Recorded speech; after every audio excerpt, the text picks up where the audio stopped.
Today in the United States, we are the most medicated, obese, and addicted group of adults in the history of the world. What's going on?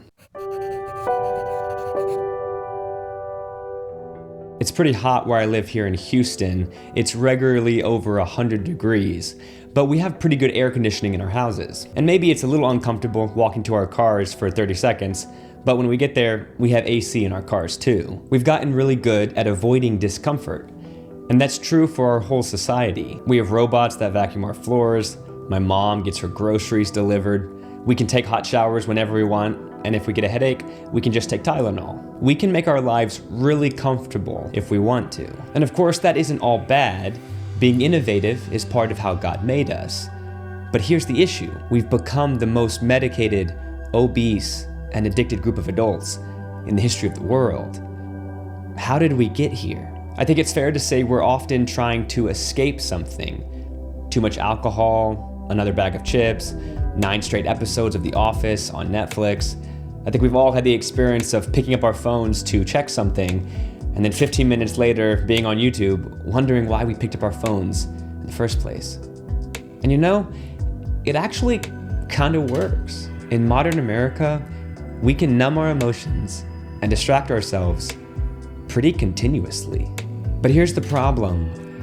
We can't selectively numb our emotions. We can choose if we feel, but we can't choose what we feel. You know, when you're at the dentist and they numb your mouth, you don't feel the pain from the procedure, but you also can't really talk or eat or control your mouth. When you numb the pain, you also numb the good things too. You might numb the anxiety that you feel, but you also numb your awareness of forgiveness. If you come to confession and you're not really sorry for your sins, you're probably not gonna care when you hear that you're forgiven. You might numb loneliness, but you also numb your appreciation of a relationship.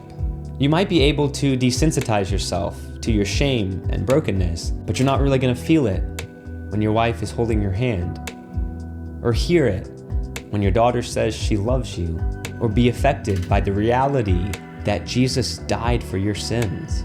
When you numb despair, you also numb hope, and the despair will come back, but the hope might not. Life is tough, but wouldn't you rather have reality with hope than a hollowed out fantasy? It's so tempting to distract ourselves from discomfort, but it's okay to feel it sometimes.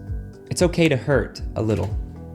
It's okay to be sensitive to evil so that we're more sensitive to good. On the cross, Jesus is offered a drink called gall, which would have numbed his pain, but he refuses it. Jesus doesn't want to numb the pain.